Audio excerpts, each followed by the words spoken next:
마가복음 1장 38절에서 39절입니다. 오늘 하나님 말씀 제목은 회당에서 복음을 전하신 예수님, 교인들에게 복음을 전할 이유와 필요성이라는 제목으로 하나님 말씀 함께 나누겠습니다. 우리 자막을 통해서 한 목소리로 함께 읽겠습니다. 시작. 이르시되 우리가 다른 가까운 마을들로 가자. 거기서도 전도하리니 내가 이를 위하여 왔노라 하시고 이에 온 갈릴리에 다니시며 저희 여러 회당에서 전도하시고 또 귀신들을 내어 쫓으시더라. 아멘. 우리가 한 가지 우리가 꼭 기억해야 될 게 있습니다. 그것은 뭐냐면 우리가 살아가는 삶이라는 것은 컨텍스트 속에서 우리의 삶이 다 이루어지죠. 그렇죠? 시츄에이션이라고도 그러고 서컴스탠스라고도 그러는데 어쨌든 그 속에는 이 컬처라는 또 문화가 있는 것입니다. 그렇기 때문에 때로는 우리가 진리, 하나님의 말씀의 기준보다는 우리의 삶의 컨텍스트와 이 상황 속에서 우리의 삶의 원리나 삶의 태도들을 정할 때가 참 많이 있습니다. 그럴 때마다 우리가 다시금 하나님의 말씀으로 돌아가는 거예요. 사실은 그게 리포메이션이에요. 그게 사실은 개혁인 것이죠. 항상 우리는 그냥 가만히 놔두면 그냥 알아서 진리로 갈 수 있는 존재가 아니죠. 왜냐하면 우리는 본질상 진노의 자식이고 우리 속에 죄성이 뿌리 깊게 박혀 있기 때문에 놔두면 안 돼요. 이게 가꿔야 되는 정원으로 놓고 볼 때 그냥 내버려 두면 알아서 다 아름답게 되는 게 아니라 여러 가지 막 엉겅퀴와 가시덤불이 막 날 수밖에 없는 것처럼 우리의 삶도 똑같습니다. 우리가 그냥 우리의 삶을 놔두면 알아서 잘 가는 게 아니고 우리의 혼, 우리의 생각과 우리의 감정과 우리의 의지와 우리의 욕구는 항상 타락될 수밖에 없다는 거예요. 그래서 항상 저와 여러분이 기준을 세워야 돼요. 그것은 무엇입니까? 하나님의 말씀으로 항상 돌아가야 돼요. 그냥 도그마틱하게 이 말에 대해서 생각하고 인포메이션을 우리가 이해하고 우리가 갖고 있는 것 정도로 생각하는 거예요. 그렇지가 않습니다. 하나님이 말한 말씀, 이것은 법이라 그래요. 그래서 하나님이 창조한 다음에 세상의 원리를 만든, 그래서 피직스의 모든 원리들이 있잖아요. 그런 것처럼 하나님께서 뭐예요? 하나님의 법을 두신 거예요. 그래서 하나님의 백성이냐 아니냐를 구분하는 이 근거가 뭡니까? 하나님의 법이 있느냐 없느냐예요. 하나님의 법이 그 사람의 마음에 있고 그 사람의 삶에 있으면 그 사람 하나님의 백성이에요. 그런데 하나님의 법이 없어요. 그런 사람은 불법한 사람이라 그래요. 그래서 예수님이 말하는 불법은 무엇입니까? 은혜는 다 받아요. 그런데 구원도 받으려고 그래요. 근데 하나님의 법은 그 마음에 하나도 없어요. 그게 불법인 거예요. 그게 외식, 그것을 성경은 히포크리시라고 얘기하는 거예요. 바리새인과 사두개인들을 향해서 얘기해요. 뭐라 그럽니까? 너희는 외식에 처하는 자가 받는 심판을 받게 될 거래요. 그게 뭡니까? 은혜와 구원은 받으려고 그래요. 하나님을 도는 축복, 물질의 축복, 삶의 축복, 영적인 은혜 다 받아요. 하나님 다 줘요 또. 왜요? 회개하라고 주는 거예요. 근데 그거 받고 뭐예요? 하나님의 법은 없어요. 자기 마음대로 사는 거예요. 사사기예요. 왕이 없어요. 자기가 왕이에요. 그게 뭡니까? 그 삶이 히포크리신 거예요. 성경에 그게 외식이고요. 그 심판이 있다는 거예요. 그 심판. 그거는 더블입니다. 사실 저와 여러분이 말씀으로 돌아가는 것은 무엇입니까? 하나님의 있는 말씀 그대로 더하거나 빼는 게 아니죠. 더하고 가감하지 말라 그랬잖아요. 말씀을 더하거나 왜 말씀을 더하거나 빼죠, 여러분? 해석을 가하면서 자기의 오피니언과 입장에 맞게끔 하나님의 말씀을 뭐예요? 트위스트하는 거예요. 그것은 하나님 앞에서 뭡니까? 엄청난 저주를 받게 됐습니다. 말씀은 건들면 안 되는 거예요. 그래서 역사 속에서 하나님의 말씀을 변개시켰던 나라에 대해서는 하나님께서 반드시 전쟁을 줍니다. 그래서 철저하게 심판당했던 것들을 보게 돼요. 그래서 말씀으로 돌아가자는 건 뭐냐면 저와 여러분이 하나님의 말씀 앞에서 그냥 서는 거예요. 그 말씀이 부담스럽든지 이 말씀 때문에 내가 어떤 손해를 보든지 그거 생각하면 안 되는 거예요, 여러분. 그거는 주님께 다 내려놓고 하나님 말씀 앞에서 내 자신을 리셋하는 것. 그리고 주님께 묻는 자, 순종하려고 구하는 자는요, 하나님 반드시 가르쳐 주세요. 그래서 질문이 많은 게 나쁜 게 아닙니다, 여러분. 질문을 위한 질문을 할 때가 많아요. 하나님 앞에서 저와 여러분도 그건 거예요. 사실은 분별이 먼저가 아니고요. 하나님 앞에서는 뭐예요? 하나님을 하나님으로 인정하고 우리가 다른 거에 대해서는 참 분별 안 하잖아요. 내가 원하는 거, 내 욕구에 맞는 거, 내 입에 맞는 거, 내 성향에 맞는 거, 내가 마음에 좋은 거, 내 마음에 드는 거, 이거에 대해서는 분별 안 합니다. 그런 사람한테는 진리가 가려지는 거예요. 말씀으로 돌아가자는 건 무엇입니까? 기준이 내가 아니요 철저히 하나님 말씀이 기준인 거고, 그랬을 때 그 말씀이 부담스럽든지 받아대든지 그런 것들 다 내려놓고 말씀 앞에서 구하는 거예요. 저와 여러분이 하나님 앞에 서야 돼요. 욥이 어떻게 답이 나왔겠습니까? 그러나 그 친구들은 와서 도와주는 것도 아니죠. 그러나 결국 하나님이 욥에게 주고 싶었던 그 영생과 하나님의 답이 있잖아요. 그것을 결국 욥이 하나님으로부터 직접 들어요. 그럴 때 욥이 뭐라고 고백합니까? 내가 하나님을 귀로만 들었는데 눈으로 봤다는 거예요. 그게 뭡니까? 그게 리버스한 거예요. 태아에 있는 아기는 엄마를 귀로만 봐요. 세상을 귀로만 들어요. 근데 뭐예요? 이제 엄마 뱃속에서 태어나는 순간 뭐예요? 이제 눈으로 보는 거예요. 욥이 그가 의인이었고 하나님 앞에 참 경건한 자였지만, 그러나 하나님을 그가 깨닫고 나니까 하나님을 경험하고 진짜 거듭나는, 완전히 정말 그분 안에서 새롭게 되는 은혜를 겪고 나서 그가 다시 태어났다는 표현을 뭐라고 한 거예요? 귀로만 들었는데 이제 눈으로 하나님을 본다고 얘기한 것입니다.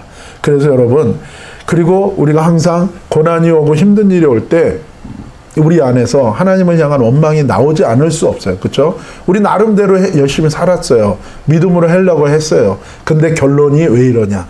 그때 막 올라올 수 있어요. 그러나 여러분, 힘드시지만 항상 기억할 게 있어요. 나는 틀려도 누구는 틀리지 않아요? 하나님 안 틀립니다. 어떤 상황에서는 참 우리가 그거 받아들이기 힘들 때 있어요. 그렇더라도 그건 또 누가 어떻게 해줄 수 있는 건 아니죠. 그러나 주님 앞에 나아가서 구할 때 하나님은 반드시 답해 주시고, 욥이 얻은 것처럼 그 인생의 솔루션, 그 인생의 놀라운 구원을 주님이 주실 줄로 믿습니다.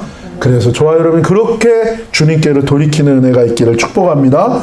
이 38절에 오늘 보면 예수님이 가까운 다른 마을, 이게 이제 영어로 얘기하면 타운이에요. 그런 곳에 가서 전도하러 가시는 장면이 이제 나와요. 그리고 39절에 보면은 구체적으로 어디 가서 전도했는지 전도하는 장소가 나와요. 그래서 갈릴리로 가셨다고 나오는데 구체적으로 어떤 포인트에서 전도를 하십니까? 여러 회당들, 시나고그라고 얘기하죠. 성전은 당시에 제사와 예배를 드리는 곳이었다면 이 회당은 뭡니까? 말씀을 가르치고 배우는 곳이에요. 지금으로 말하면 예배를 드리고 성경 말씀을 선포하고 듣고 가르치고 배우는 교회 건물과 같은 곳이 이 회당이었다는 것입니다. 뭡니까? 예수님은 그 도시의 거리에서만 전도한 게 아니라 어디서도 전도했다고요? 교회의 건물 안에 있는 사람들한테도 뭘 했다고요? 전도를 했다고요. 여기서 예수님이 전도하셨다. 이 전도란 단어가 케루소라는 단어라 그랬죠. 이 단어는 하나님의 말씀의 선포라는 케리그마라는 이 단어의 동사형이에요. 그래서 케루소라고 그러는데 하나님의 말씀을 선포한다라는 뜻이에요. 전도가 무엇입니까? 하나님의 말씀을 선포하는 거예요. 하나님의 말씀을 있는 그대로 선포하는 거, 그게 전도입니다. 예수님은 하나님의 말씀을 거리에 있는 사람들을 찾아가서 선포하셨습니다. 또한 예수님은 하나님의 말씀을 회당에 하나님을 믿는 자들에게 찾아가서 선포하셨다는 거예요. 여러분, 여기서 우리가 알 수 있는 게 뭡니까? 우리는 거리에 있든지 회당에 있든지, 우리는 불신자든지 이미 교인이 된 자든지 상관없이 우리는 계속해서 하나님의 말씀을 전하고 듣고 순종해야 된다는 거예요. 이것은 계속해서 우리 인생에 이루어져야 되고, 우리가 삶의 현장에 있든 우리가 교회에 있든 우리가 비교인이든 우리가 교인이든 이것은 다 동일하다는 거예요. 이것이 무엇보다 우선순위가 돼야 된다는 거예요. 그러면 어떻게 됩니까? 그 말씀에 순종하여 삶의 아름다운 열매들이 우리 삶에 맺어지게 된다는 거예요. 예수님이 우리에게 나중에 열매를 본다고 그랬잖아요. 근데 열매가 없는 거는 왜 그렇습니까? 열매 맺는 삶하고는 전혀 다른 삶을 사는 거예요. 열매 맺는 삶이라는 건 뭐예요? 의의 말씀을 받아들여서 그의 의의 말씀에 순종함으로 열매가 맺혀져요. 우리 인격의 열매가 맺혀지고 선한 행위의 열매가 우리 삶 속에서 하나님의 말씀대로 살은 그 열매가 맺혀지는 거예요. 그런데 전혀 그걸 안 했다면 열매가 있을 리가 없는 것입니다. 나무에서 열매를 얻는 과정도 동일하죠. 여러분, 나무에서 열매를 얻으려면 어떻게 해야 됩니까? 열매 자체를 구하는 게 아니라 어떻게 해야 되죠? 열매를 추구하지만 열매를 추구하는 것으로 열매를 맺을 수 있는 게 아니죠. 나무에 물을 주고 영양분을 주고 그 나무를 잘 보호하는 거예요. 그럴 때 뭐예요? 그 뿌리에서 물과 영양분을 흡수해서 가지에 열매가 맺어지는 거예요. 마찬가지입니다. 변화되고 공급받으면 열매가 맺어지게 되어 있어요. 하나님의 말씀을 듣고 그 말씀에 순종하는 가운데에 하나님이 은혜 주셔서 뭐예요? 우리로 하여금 자라게 하시고 열매 맺게 하신다는 거예요. 그래서 교회는 직접 뭔가를 하기에 앞서서 교회가 무슨 어떤 일을 실행하는 것에 앞서서 교회는 뭐예요? 첫 번째 프라이어리티가 사람들에게 하나님의 진리의 의의 말씀을 있는 그대로 온전하게 전하는 것이 첫 번째 사명이라는 거예요. 그걸 해야 된다는 거예요. 그러면 그 말씀을 듣고 변화받은 사람들의 삶 속에서 그들의 순종과 헌신을 통해 열매가 맺어지게 되는 거예요. 그것이 진짜 교회고 그것이 교회에서 맺는 열매가 되는 거예요. 그렇지 않으면 뭐예요? 그 외에 다른 것들은요, 종교적인 선행과 종교적인 사람들에게 보여주는 쇼업하는 이벤트로 그치는 것에 불과할 가능성이 아주 크다는 거예요. 주님이 받으시는 건 종교적인 선행을 안 받아요. 그렇죠? 주님이 받는 것은 뭐예요? 그런 이벤트를 받지 않죠. 주님은 뭘 받습니까? 각자의 삶에서 말씀을 영접하고 순종하여 맺어지는 의의 열매를 받으시는 거예요. 그래서 여러분 신앙생활이라는 건요 너무 분명한 거예요. 뭡니까? 쉐마 이스라엘. 이스라엘아 귀 기울이라는 거예요. 그리고 뭐예요? 들은 대로 순종하라는 거예요. 그러면 하나님의 은혜로 너의 삶에 열매가 맺어질 거라는 거예요. 그게 신앙생활인 것입니다. 나중에 주님이 찾는 것도 동일한 것이죠. 우리 마태복음 7장 24절 같이 읽겠습니다. 시작. 그러므로 누구든지 나의 이 말을 듣고 행하는 자는 그 집을 반석 위에 지은 지혜로운 사람 같으니. 말을 듣고 행하는 자. 네. 그 다음에 마태복음 16장 18절 시작. 또 내가 내게 이르노니 너는 베드로라. 내가 이 반석 위에 내 교회를 세우리니 음부의 권세가 이기지 못하리라. 아멘. 교회는 뭐예요? 하나님의 말씀이 기초가 되는 거예요. 하나님의 말씀, 진리가 기초예요. 그 말은 뭡니까? 진리를 수호하고 진리를 있는 그대로 전하고 선포하는 게 교회의 가장 큰 사명이라는 거예요. 딴 거 안 해도 돼요. 이것만 하면 돼요. 그래서 성경책이 무슨 색깔입니까? 무슨 색깔이 원래 칠해졌어요? 요즘엔 무슨 색깔이죠? 금색. 근데 원래는 성경책에 무슨 색깔 칠하죠? 붉은색. 왜요? 하나님의 말씀은 교회가 피로 지킨 거예요. 피로. 그 말씀, 사람들 앞에서 나를 부인하면 나도 마지막 날 아버지 앞에서 너희를 부인하리라. 그 말씀 하나를 지키려고 수많은 성도들이 피를 흘리고 죽어갔거든요. 그 말씀을 지키려고, 그 말씀을 전해주려고 하나님의 말씀을 드러내지 않는 교회는 가짜입니다. 하나님의 말씀을 어떤 이유에서든지 리듀스하거나 애드하는 거, 그거는 가짜예요. 그거는 큰 죄예요. 여러분, 말씀, 이 말씀을 지키고 이 말씀을 전하는 거. 그래서 교회는 그것이 참 교회의 DNA예요. 그리고 참 신자의 DNA는 무엇입니까? 듣고 행하는 자예요. 여기서 한 가지 우리가 꼭 버려야 될 게 있어요. 저와 여러분이 너무 잘못 들어서 오해하고 있는 게 있어요. 그건 뭡니까? 믿기만 해야지 행하는 것은 잘못이야. 이런 게 우리 안에 있어요. 우리 장로교에서 그렇죠? 믿음을 강조하다 보니까 뭐예요? 행하는 것과 믿음을 뭐 어떻게 했어요? 이것을 적대 관계로 놓은 거예요. 대치시킨 그게 아니죠. 참 믿음은 뭐예요? 반드시 진짜 믿는 것은 뭐예요? 진짜 그의 삶의 열매와 순종으로 나오게 돼 있다는 거예요. 그렇잖아요, 여러분. 그렇죠? 재미있는 드라마 딱 나오면 어떻게 됩니까? 전하지 않고는 견딜 수 없잖아요. 왜요? 그 드라마가 정말 재밌다고 믿는 거예요. 그러니까 뭐예요? 어떤 핍박, 다른 드라마가 재밌다는 어떤 핍박이 있어도 뭐예요? 그 핍박을 뚫고 이 드라마가 자기가 전하고자 하는 드라마가 재밌다는 건 전하잖아요. 마찬가지예요. 정말 우리가 예수님을 믿는다면 예수님의 말씀대로 사는 거, 그것은 당연한 결과라는 거죠. 그래서 예수님이 항상 열매를 보호한다는 거예요. 마태복음 7장 13절에서 20절 한번 같이 읽겠습니다. 시작. 좁은 문으로 들어가라. 멸망으로 인도하는 문은 크고 그 길이 넓어 그리로 들어가는 자가 많고 생명으로 인도하는 문은 좁고 길이 협착하여 찾는 이가 적음이니라. 거짓 선지자들을 삼가라. 양의 옷을 입고 너희에게 나오나 속에는 노략질하는 일이라. 그의 열매로 그들을 알지니 가시나무에서 포도를 또는 엉겅퀴에서 무화과를 따겠느냐. 이와 같이 좋은 나무마다 아름다운 열매를 맺고 못된 나무가 나쁜 열매를 맺나니 좋은 나무가 나쁜 열매를 맺을 수 없고 못된 나무가 아름다운 열매를 맺을 수 없느니라. 아름다운 열매를 맺지 아니하는 나무마다 찍혀 불에 던지우느니라. 이러므로 그의 열매로 그들을 알리라. 아멘. 여러분, 중요한 게 있어요. 우리는 은혜로 살아간다 그러잖아요. 그 말은 무슨 얘기냐면요, 여러분, 이미 우리는 누구냐에 따라서 결정난다는 얘기예요. 무슨 얘기입니까? 하나님의 은혜로 우리는 되어지는 존재예요. 내 힘으로 될 수가 없다고요. 열매 맺으려고 내가 노력한다고 되는 게 아니에요. 왜요?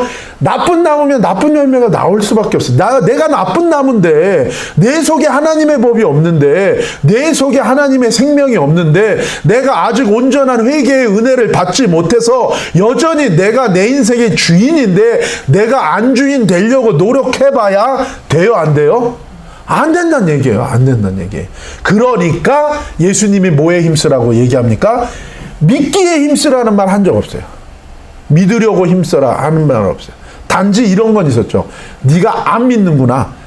그 상태, 안 믿는 상태 자체를 얘기한 적은 있지만 믿기에 힘써라는 얘기 안 해요. 그러나 예수님은 뭐에 대해서는 힘쓰라고 얘기합니까?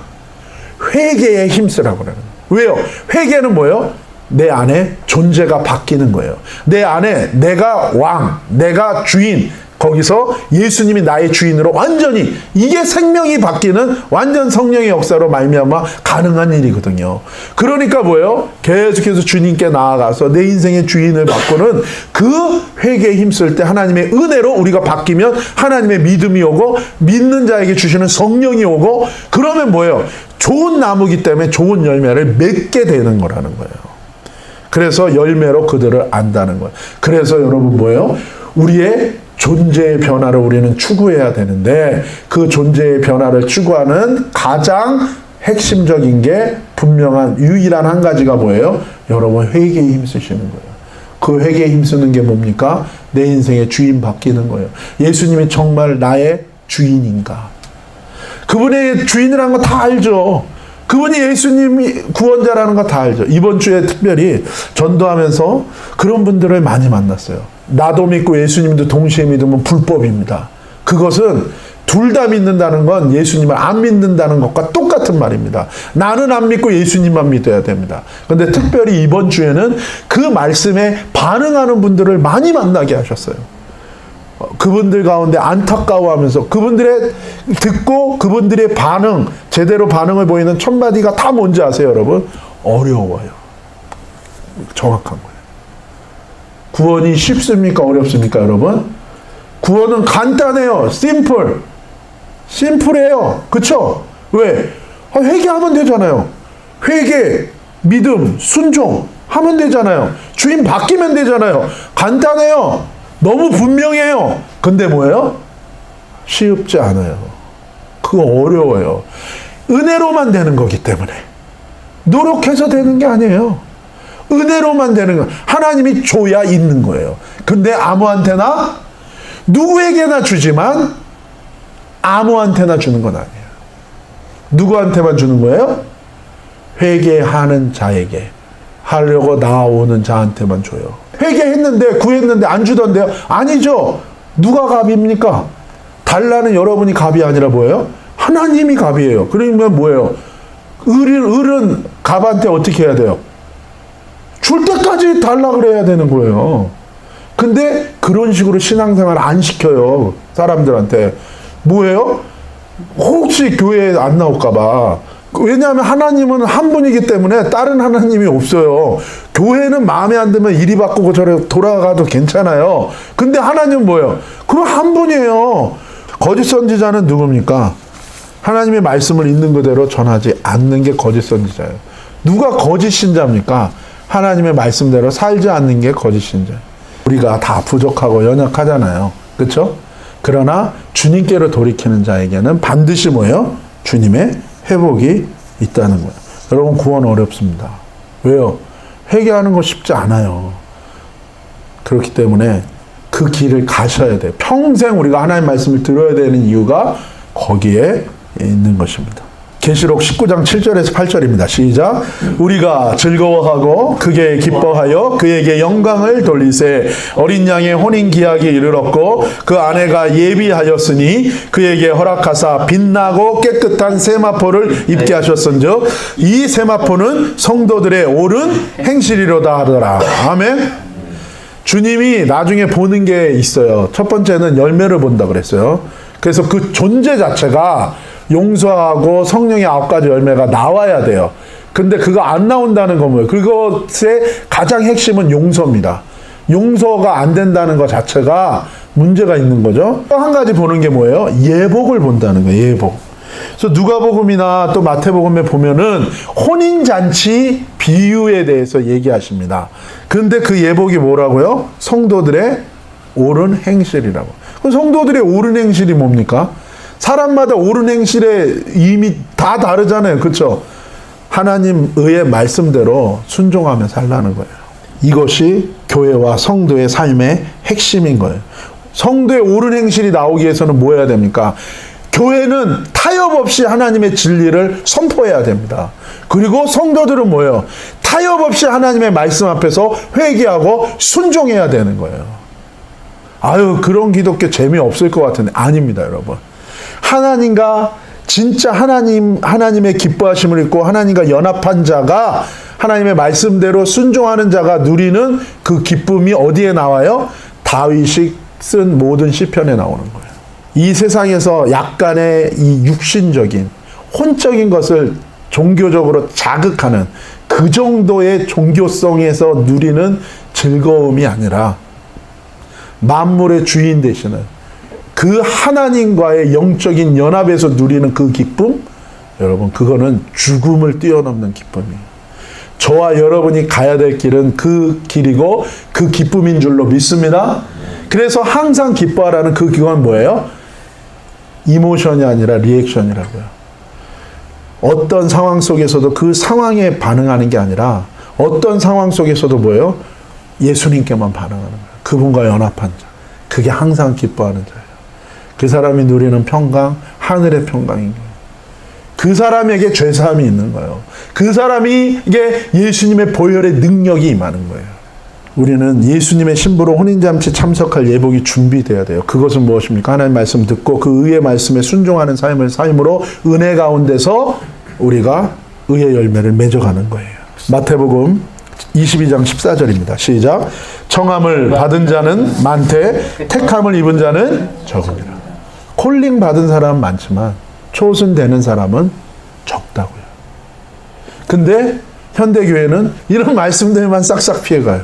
아니죠. 하나님의 말씀은 다 모든 사람이 구원받기를 원해요. 그러나 현실적으로는 뭐예요? 아무나 구원받는 건 아니에요. 방해한다 그랬죠. 누구와 방해해요? 사단 마귀가 방해합니다. 여러분 말씀대로 살려고 해보십시오. 여러분 방해해요. 갑자기 기분이 나빠져요.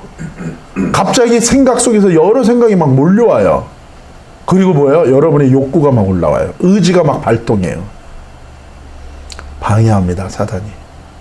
그래서 이 좁은 문, 좁은 길, 구하는 자도 적어요. 근데 구해도 들어가지 못하는 자가 많은 거예요. 또 하나, 누가 방해합니까? 내 자아가요. 그래서 deny yourself. 그게 먼저인 거죠. 마가복음 1장 15절입니다. 시작.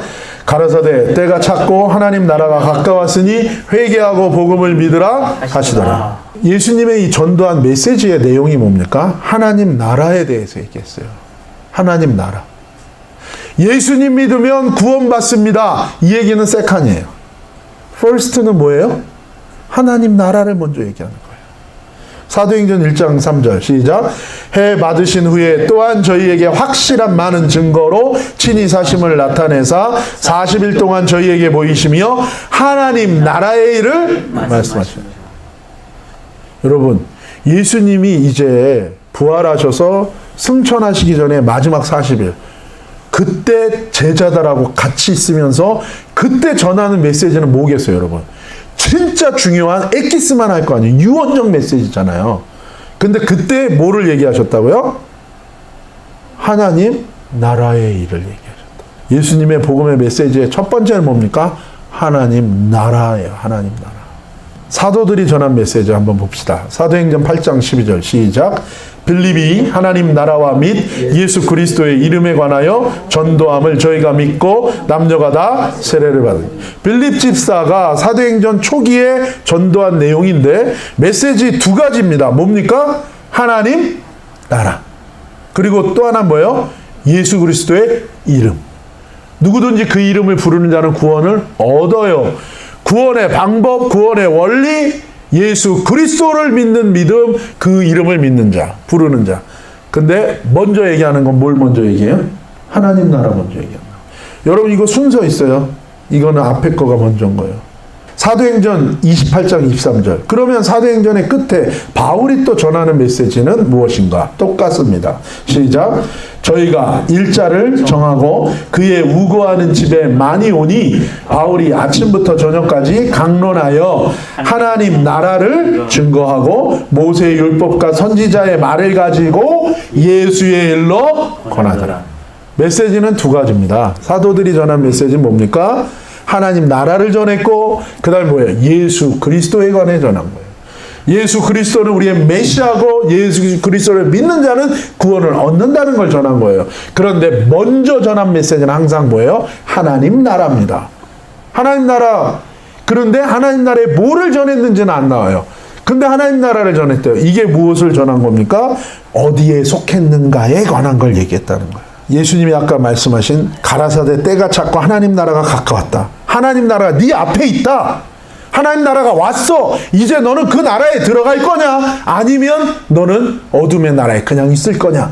그 결단을 촉구하는 거예요. 그게 회개죠. 그래서 회개하고 복음을 믿으라. 이 두 가지가 하나님 나라와 예수 그리스도의 이름에 관하여 전도하는 거. 이게 다 같은 내용이라는 거예요. 하나님 나라가 네 앞에 있다. 넌 선택해야 돼. 결단하고 결정하는 거예요. 근데 사람들은 그러죠. 죽어서 천국 가는 것만 생각. 아니라는 거예요. 지금 너의 삶에서 하나님 나라를 선택해라. 나중에 너가 죽어서도 천국 가는 거지. 여기서 하나님 나라를 선택 안 했어요.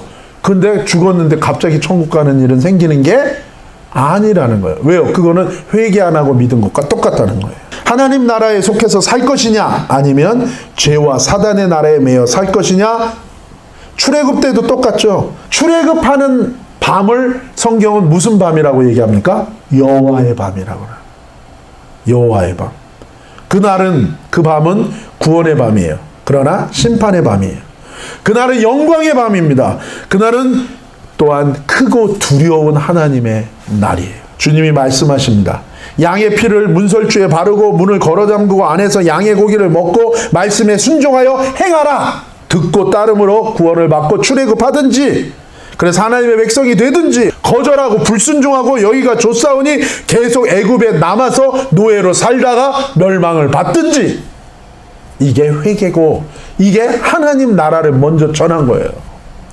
너는 지금 하나님 나라 밖에 있다는 거예요. 하나님 나라로 오라는 거예요. 너는 창조주 밖에 있다는 거예요. 창조주 하나님께 회개하고 이제는 그분께 돌아오라는 거예요. 제3의 길도 있습니다. 누굽니까? 결국 결론은 안 떠난 사람하고 똑같아요. 떠났는데 뭐예요? 가데스 바네아, 거룩한 방황을 하면서 광야를 떠돌다가 다 멸망당한 이스라엘 백성. 출발했는데 도착은 못했어요. 구름기둥 불기둥 구원의 은혜 축복 다 받았는데 회개가 안 됐어요. 여전히 애굽에 대한 마음, 자기가 주인된 마음 버리지 못해서 방황하고 눈앞에 두고 은혜 다 경험하고 만나 메추라기 생수의 강 다 경험하고 결론은 멸망당했다는 거예요.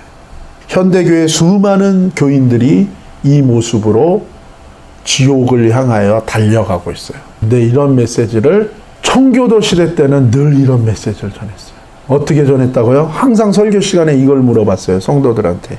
당신의 믿음은 예수님을 구원자로만 믿느냐 아니면 예수님을 당신의 주인으로 믿느냐? 당신의 믿음은 회개했느냐 아니면 그냥 믿기만 하는 거예요? 누가 당신의 인생의 주인이냐? 정말 그 말씀대로 순종하는 삶을 살고 있는가? 그걸 늘 확인하면서 전했다는 거예요. 그러나 지금은 더 이상 그 메시지를 강조하지 않는 거예요. 롯의 아내와 같이 소돔 고모라에서는 주의 천사로 나왔지만 그게 끝이 아니죠. 이제 가야 돼요. 근데 뭐예요? 주님 의지하지 못하고 결국에는 소금 기둥된 롯의 아내와 같이 끝내 회개하지 못하고 끝내 순종하지 못하고 결국 은혜는 받았지만 다다르지 못하는 사람들이 현대교회에 많이 있다라는 거예요. 자기를 부인하고 자기 죽는 십자가를 지고 예수님의 말씀을 따르지 않으면 끝까지 가는 은혜를 절대로 받을 수가 없다는 것입니다. 로마서 8장 6절에서 8절입니다. 시작. 육신의 생각은 사망이요 영의 생각은 생명과 평안이니라. 육신의 생각은 하나님과 원수가 되나니 이는 하나님의 법에 굴복지 아니할 뿐 아니라 할 수도 없음이라. 육신에 있는 자들은 하나님을 기쁘시게 할 수 여러분 물과 기름인 거예요. 이게 안 이루어지면 여러분 안심하면 절대로 안 돼요. 그 가짜입니다. 사건입니다, 여러분. 기분 나쁜 게 아니에요. 내가 교회를 몇 년을 다녔는데, 내가 성령 체험을 다 했는데, 내가 하나님 음성을 들었는데, 여러분 누구도 음성 들었습니까? 광야에서 멸망한 사람들, 여러분 홍해 기적도 체험했습니다. 여러분 가인, 하나님의 음성 그 사람보다 더 정확하게 들은 사람이 어디 있어요? 그게 구원이 아닌 거예요. 그래서 여러분, 저와 여러분은 회개에 힘쓰며 끝까지 주님 앞에 가서 천국 가기를 예수님의 이름으로 축복합니다. 이거 신앙생활 하자고요. 딴 거 하지 마세요. 다 헛되고 헛된 겁니다. 사랑하는 여러분, 저와 여러분이 이 땅에서 맞춰야 될 게 있습니다. 그것은 뭡니까? 홀이라도 남김없이 다 해결하고 가야 됩니다. 그래서 여러분, 적당히 어느 사람하고 타협하고 사람하고 얘기해서 여러분은 정리되는 게 아니에요. 여러분 기분 나빠도 하나님 말씀 앞에서 하나님하고 해결해야 돼요. 해결하십니다. 해주실 거예요. 하나님이. 꼭 해결하기를 예수님의 이름으로 축복합니다. 듣기 좋은 소리 하는 게 교회 아닙니다. 여러분이 천국 갈 수 있도록 하나님의 말씀을 리얼하게 그대로 얘기해 주는 게 그게 교회예요. 평생 다녀봐야 무슨 소용이 있어요, 여러분. 여러분 그냥 나중에 가서는 어떻게 하려고 그래요? 그러니까 누가 그러더라고요. 교회는 다니는데 신앙은 자기가 챙겨야 된대. 할 말 없죠, 목사로서. 죄송합니다. 자기한테 편한 교회, 자기가 원하는 교회, 서비스 좋은 교회, 그런 교회 찾아가지 말고 생명의 말씀을 들을 수 있는 곳을 꼭 찾아가십시오. 가야 돼요, 그게. 할렐루야. 여러분 돌아가시기 전까지 저한테 이 소리를 계속 들으실 수 있는 은혜가 있으시기를 예수님의 이름으로 축복합니다. 아멘.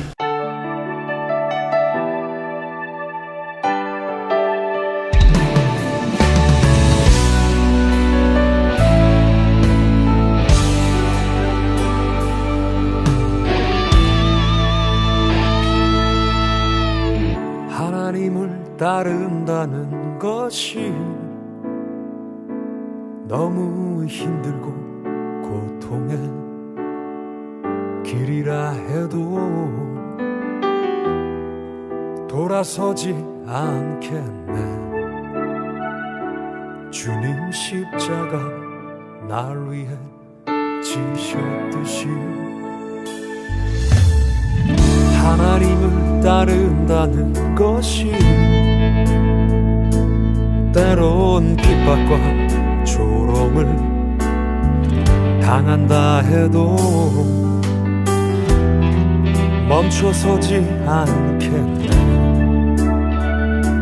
주님 갈보리 날 위해 가셨듯이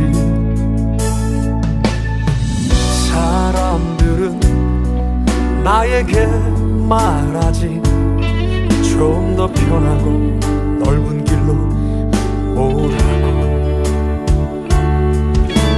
하지만 난 그들에게 말하지 이 길만이 생명의 길이라고. 이름 없이 빛도 없이 그 어떤 대가도 없이 나에게 주어진 이 길만 걸어가겠소. 만일 주께 나의 생명 지금 필요하다면 이 자리에 죽어지는 것이 나의 삶이니까요.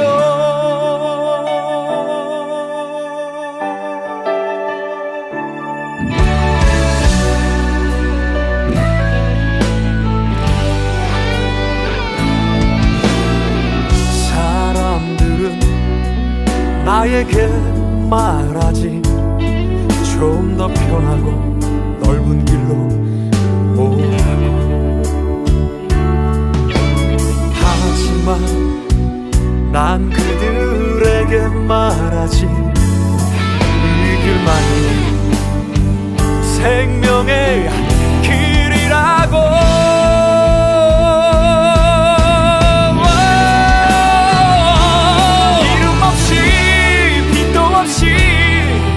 어떤 대가도 없이